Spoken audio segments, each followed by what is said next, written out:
Good morning and welcome to another episode on Sheriff's Podcast with yours truly, Joel Bagwandin, where I'll spend the next 30 minutes or so, 30 minutes or less, on insights and analysis on topical economic and financial issues. For those of you who are religious, ardent followers of current affairs, and especially during this time, this election campaign season, you would have noted a debate taking place in the mainstream media on the rate of poverty in Guyana. And you would have seen a few letters appearing in sections of the print media as well as social media platforms carrying the different viewpoints, the different arguments by different persons, including myself, who's part of that debate, on what really is the poverty rate in Guyana. A few weeks ago, I had the privilege of participating on a webinar as a panelist for a book launch authored by a distinguished professor, Dr. Ivelaw Griffith. On that panel, it was a distinguished panel with scholars, Guyanese practicing academics in the diaspora, and one of the panelists, who is no stranger to the print media, who is a sibling of a former APNU minister, and who is demonstrably hostile towards the present PPPC administration, Dr. Janet Bulkan. She's demonstrably hostile towards this administration, and she has an established track record of decades ago, spanning decades ago, under the PPPC rulership, of being very hostile towards them. I don't want you to you the viewers, to conceptualize the wrong idea in your mind. That is, the PPPC government is not averse, does not discourage criticism. Constructive criticism is important. Critical discussions, critical debates on issues and policies are important. And so, knowing the nature of the PPPC, their DNA, and the manner in which they conduct policy making, and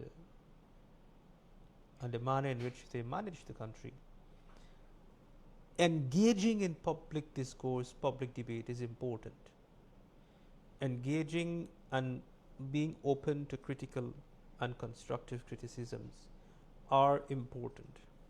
However, we must not confuse any sort of criticism. Your criticism has to be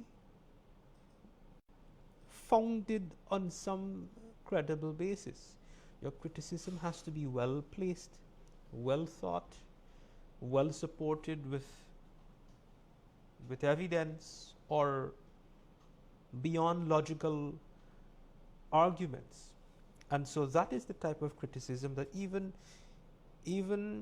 we can't do nothing about it. Everybody has the freedom to their opinion. But if it's an opinion, you need to distinguish that this is your opinion and that it is not based on any sort of evidence, supporting evidence, or not even by way of extrapolation in whatever that argument might be. Now, I divert a little bit. I divert a little bit there because I don't want the viewers to get away with the wrong idea. Oh, we don't like criticism. We love criticism, but we love constructive, engaging, meaningful, quality criticism, or not. I shouldn't say criticism, but critical discussions, critical debates, critical arguments, and critical analyses on issues. We must not confuse the two. So, coming back to the genesis of the poverty argument, Dr. Bulkan made reference to a World Bank report, citing a World Bank report, that the level of poverty is 48%. Now, the World Bank, for context, the World Bank in late 2022 published a fact sheet on Guyana, and that is where that number originated from, that poverty is 48%, based on a poverty line of 5.5 US dollars a day, 48% of the population living below 5.5 US dollars a day. When you dissect, when you examine the fact sheet, they interrogate their methodology, the source of their data. There were a number of inherent flaws with that, which rendered that estimate inaccurate. And in response to Dr. Bulkan on that panel, I made reference to the fact that in 2022, it is a matter of public record that I would have challenged the World Bank publicly and directly through their local office in Guyana, which resulted in them ultimately removing the fact sheet on their website. However, although they removed the fact sheet on their website, which I challenged by way of 8% is inaccurate, because you would also have to account for the developments that took place in the country at that time. And so they removed it, but they still continue to cite that number in their country overview on their website. And so Dr. Bulkan and others and others continue to use that number as the official poverty rate. Now, for someone who is not in academia,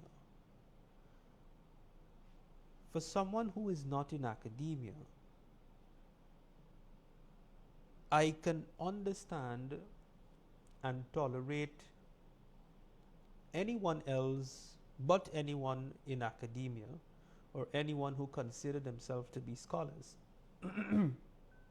of a certain academic training and practicing in academia. I could tolerate and understand anyone else outside of that sector of professions, of trained professionals, who would subscribe to and accept a poverty rate, or any other information for that matter, that is published by institutions such as the World Bank and the Inter-American Development Bank, because those institutions are considered to be of international standing and credible institutions, and the work that they put out are expected to be of a certain quality, are expected to be objective, fact-based, evidence base, and their methodology in deriving their findings are expected to be transparent. But that does not mean that the reports put out by these institutions are beyond academic probity or are beyond challengeable. They are not. And we ought, and especially academics, academics ought not to accept. It doesn't matter who publishes, it doesn't matter who, it is not gospel. Academics have an ethical and professional responsibility to critically examine any report, to establish for themselves and to form an independent professional opinion for themselves on the credibility of the contents of that report, whether they agree with it or not, and if they don't agree with it, why you don't agree with it, and why, and what are the reasons. I want you to understand that clearly. So this debate, which originated from a panel, a webinar, spilled over into the print media. I point to the letter that I wrote in 2022 when the report came out challenging it. I point out that the World Bank removed it. Yet people who are scholars in their own right are making reference without any academic probity. Then another economist chimed into the debate without understanding the context. And this other economist made reference to another report that was published by the Inter-American Development Bank, which was published in 2024, on the findings of a study that the Inter-American Development Bank would have conducted for the Latin American Caribbean region, in which that report noted that poverty in Guyana is even higher than the World Bank estimate, 58%, and they came up with extreme poverty of 30%. So that is even more ridiculous. And this here, another economist, Guyanese economist, who is also part of the academic fraternity, not industry but academia, is saying to the public that the IDB may be more accurate than the World Bank, and just point to this report, again with no academic probity, that we must accept that this report is sound and this report is gospel. And I said no. So the first thing I set out to do, as I would normally do, examine the report. The first thing you set out to do, and those who are academically inclined and those who are students, you examine firstly the methodology of the report.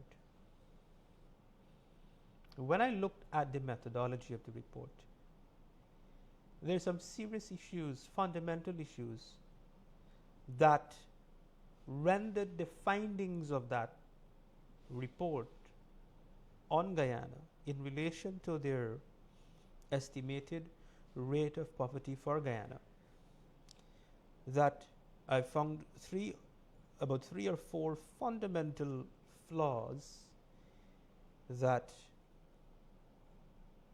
renders their findings for Guyana invalid, not only inaccurate, but inaccurate and invalid. What are those findings? The findings are that in their descriptor of the methodology they employed,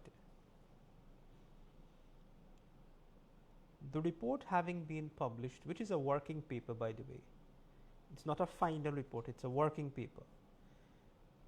For those of you in academia, and those of you who are students doing your at the tertiary level would know what is a working paper. A working paper means that it is not a final report, and the paper is put out there to be subjected to feedback, peer review, comments on the contents of it, including the methodology. And so those feedback coming in from peer reviews, the general public, other economists, and so on, would then be taken into account to revise the paper, and then issue a final paper on the thematic area of study. So these are some of the intricacies and the nuances that another trained economist wrote to the people of this country for the public consumption of the people of this country, not explaining these nuances because the average citizen would know all of these nuances that I'm explaining. The average citizen would read IDB report 2024 and they would think that this report, the contents of it was done in 2024 and therefore this is an accurate reflection or an accurate representation of what the rate of poverty is in Guyana, without any serious critical probity of the report. But the report is firstly a working paper which suggests it is not a final paper, it is subject to public scrutiny and feedback, which is intended to be incorporated by the authors. Of course, they would have to synthesize those feedback, sift through those feedback and see to determine what are useful and what are not. They would not obviously accept all of it. They would have to consider all of it. However, they would have to consider all of it and then finalize. So it's a working paper. That's the first thing. The second thing is that while it was published in 2024, and you could go and look for this report on the internet and you could verify what I'm saying. You read the methodology section. The first thing of importance to me, what is the source of your data? The source of their data for the region is household surveys that were conducted by the World Bank database. Some countries, the statistics bureau would conduct those household surveys. In our case, the Bureau of Statistics would conduct household surveys. So they state in the report that the data source for their analysis and their poverty calculation was from household surveys for some countries or most countries. In some cases, they did not have the household surveys. And one of those countries that they did not have household surveys was Guyana. And so in the absence of the household survey, they used another report which is called the Guyana Labor Force Survey. The Guyana Labor Force Survey, these were done in 2016 through 2021. 2016, 17, 18, 19, 20, 2021. Labor force surveys. Now, a labor force survey is very different,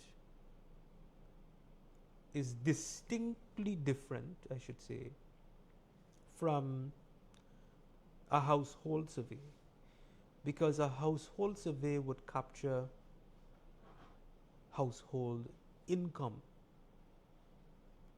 A labor force survey does not capture household income. And when you are measuring poverty, there are different approaches. There are different approaches to measure, or different methodologies to measure poverty.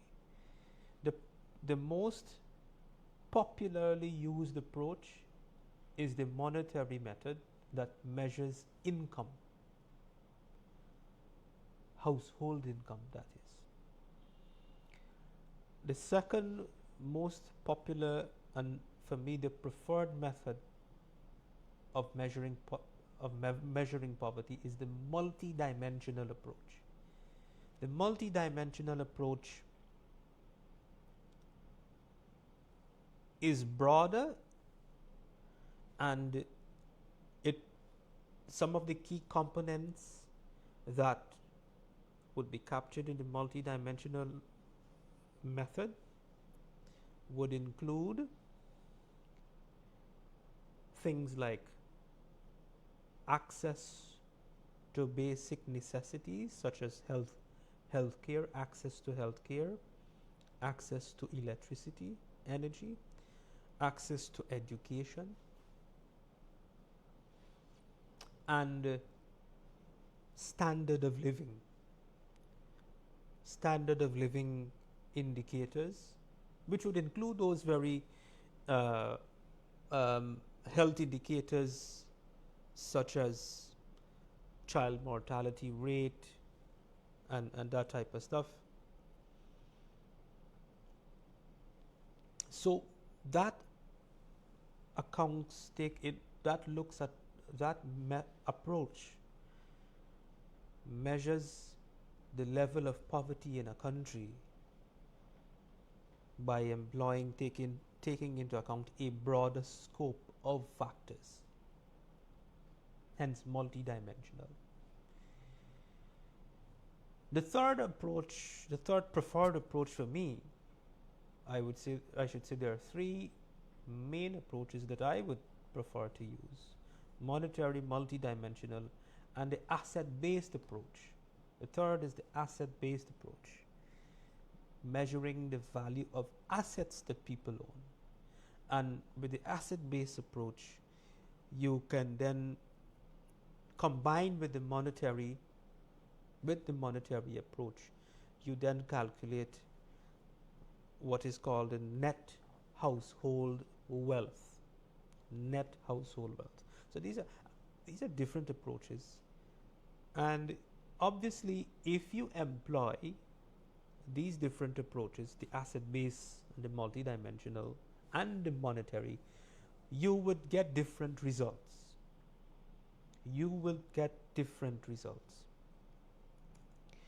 Coming back to the IDB report, their methodology. One, it's a working paper.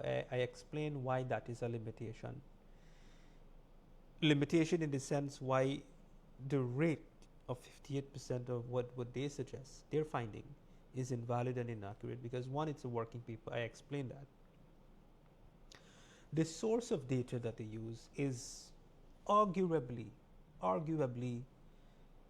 the inappropriate data set, because the labor force survey does not tell you anything about income. And even if they use the labor force survey to extrapolate in their estimation, then they would have to outline their underpinning assumptions. That too was lacking in their methodology description. The third is that, and they explain it in the report, that for Guyana, they used the value. This was a report that looked at a time horizon between 2003 and 2023. So the cutoff point of that report was 2023. So the third was that the report noted that the values for 2021, the values for the year 2021 was used in the year 2022 and 2023. Now that implies that the authors of the report, assume that there were no meaningful and impactful changes from 2021 to 2023. So they assume whatever method of calculation and how they use that data, which is the inappropriate data set because it does not include income data. They assume there were no meaningful and impactful changes in Guyana, which is demonstrably highly inaccurate. Between 2020 to 2025, there were unprecedented economic and social developments that directly and indirectly impacted people's lives. And so all of that were completely overlooked. And so that alone rendered their findings invalid. And you got to bear in mind too that these people who wrote this report, they don't even live in Guyana. The authors of the report, and they're not Guyanese and they're not living in Guyana. So I should say that is a fourth limitation. So the local context and experience is not reflected in their qualitative analysis. So I've given you 4 reasons. I've explained 4 limitations. The fifth, there is a fifth one. The fifth one is that if they're going to use the 2021 data set for the labor force survey, you would recall that 2020-2021, that was the COVID-19 period.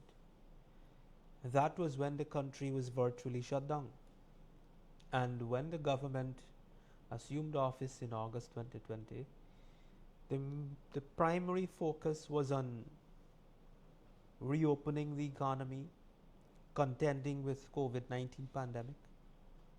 So there was the health factor, and then there was the socio-economic factor of the COVID-19 pandemic. So that too was overlooked. And during that period between 2020 and between 2015 and 2025, between 2015 and 2020, we had over 20,000 job losses. Over 20,000 job losses in the sugar belt, hinterland regions, other sectors, and then compounded with the COVID-19 pandemic affecting the tourism and hospitality sectors. That 20,000 job losses impacted about 40,000 households. So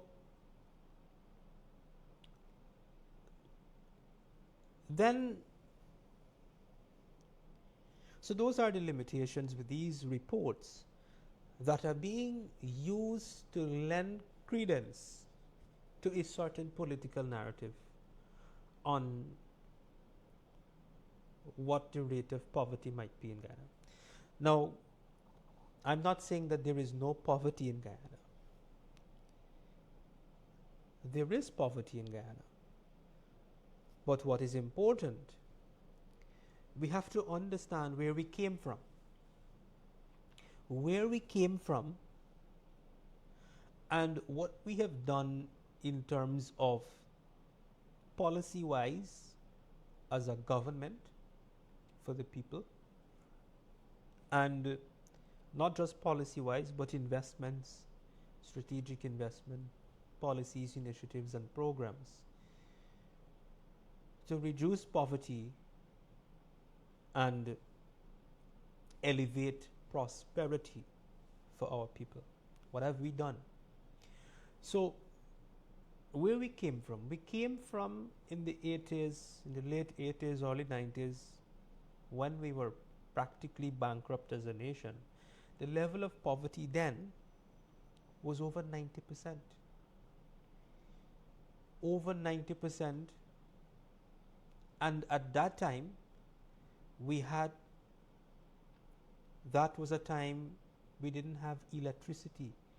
So you had over 90% of the population did not have access to electricity, did not have access to water, the basic necessities, did not have access to education,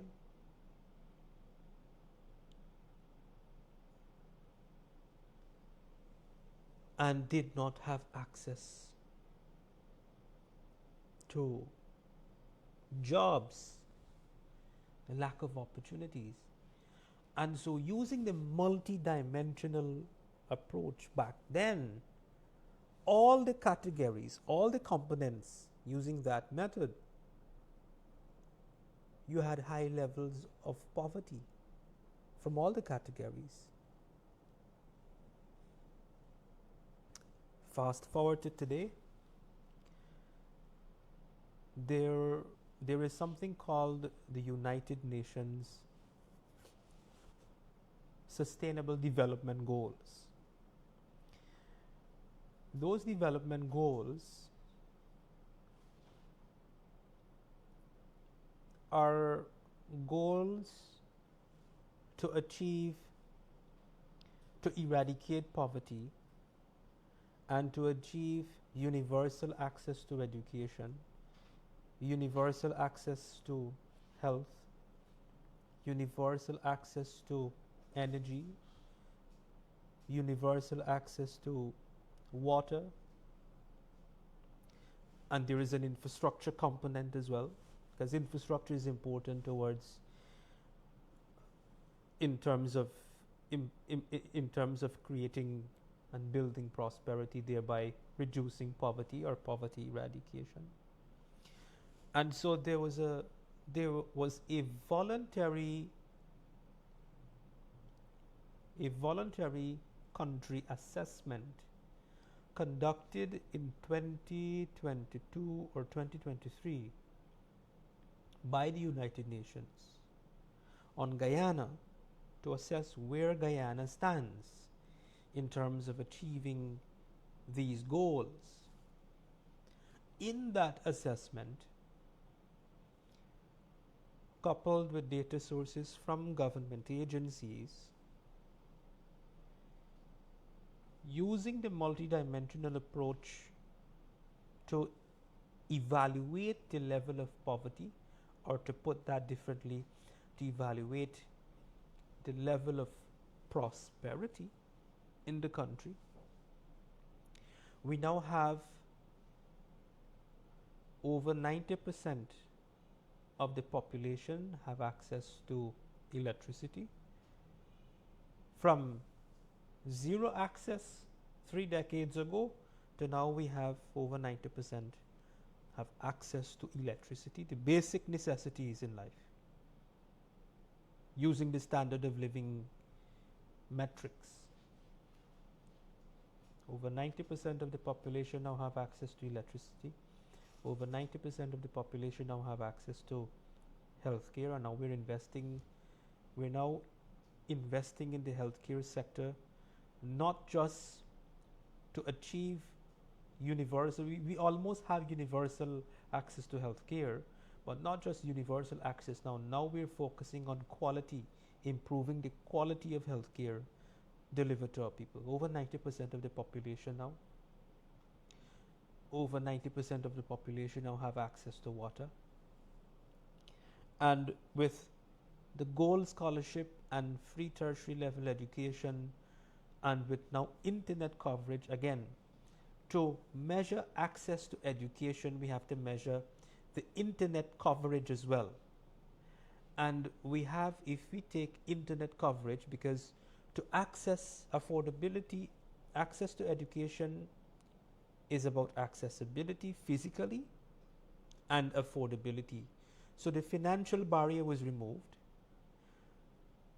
But if we did not look at the mode of delivering education through the internet, the goal scholarship, which is online access, and if we did not invest in liberalizing the telecommunication sector, and which necessitated competition, new entrants into the market, more investment by the players in the market to have wider countrywide coverage, to cover a wider to have a wider coverage of the population, then that would remain a key barrier to accessibility to education. Now the internet coverage, on attributed to government policy, not by accident, attributed to government policy in the telecommunication sector. Internet coverage is over 80%. Therefore, we could safely say over 80% of the population now have access to education, and there is no financial barrier anymore.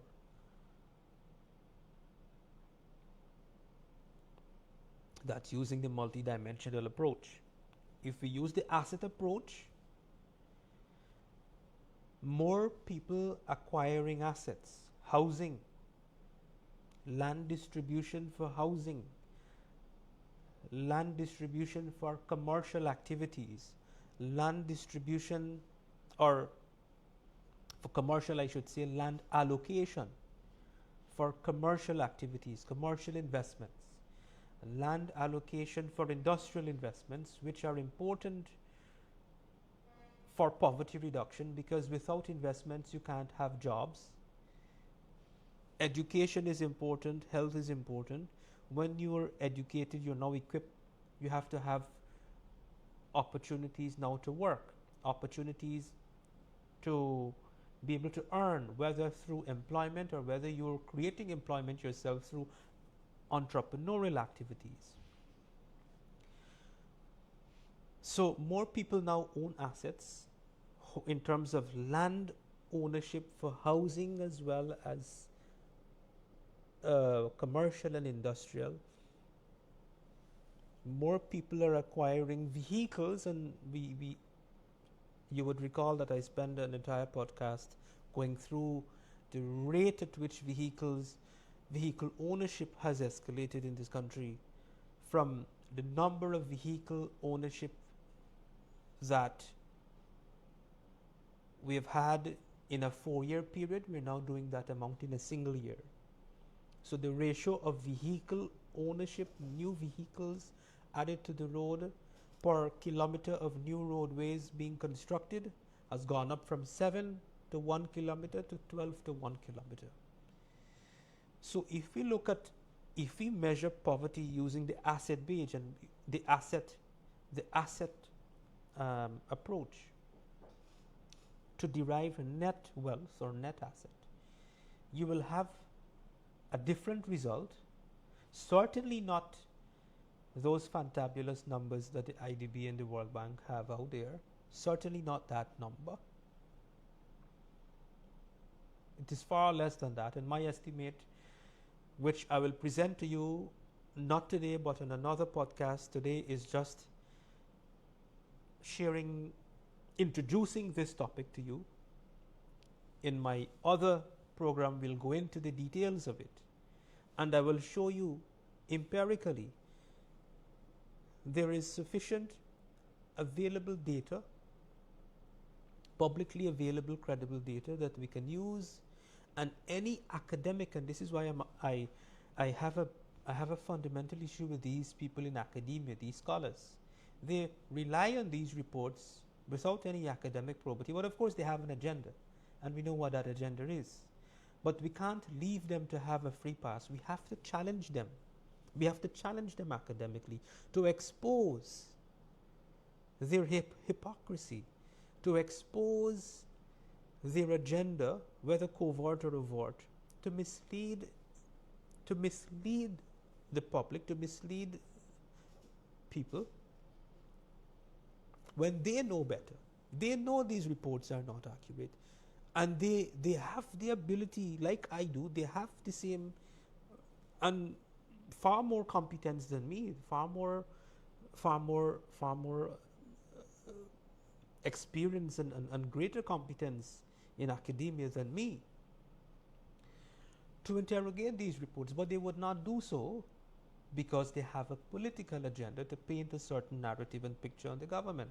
But these things are easily challengeable. You don't have to be a scholar in academia to be able to do these things. Basic things. If you read a report and it says we use 2021 data, and you're using the wrong data set, tells you nothing about income. You don't have to be a scholar to know that something's wrong, something's off with that. You can't use that. When you look at what is taking place in the country, when you look at what has occurred over the last 5 years, the transformation that have taken place over the last 5 years are tangible, visible, and it is experienced, it is felt. So I've already consumed 30 minutes. I don't want to go beyond 30 minutes for these podcasts. So I'll stop here for today, and I'll pick up from here and go into the details now. To conclude, I'm working on wrapping up a research of my own to estimate what is the rate of poverty really. My finding is that it is around 24%. In the next podcast, I will publish a report within by tomorrow or before the end of the week, or certainly before my next podcast on Friday. And in that episode, I'll go through with you the numbers, and I'll explain to you the methodology that I use, the data source that I use, and how I was able to arrive at 24%. And in doing so as well, we will look at some key indicators and key variables of the developments that took place in all the different sectors, and we will look at the impact. We'll discuss the socio-economic impact across the impact on households as a result of those policies and initiatives, government programs, and investment. So thank you for tuning in. Thank you for listening as usual. I'll end here for today until our next episode. So thank you. Have a good and productive week ahead.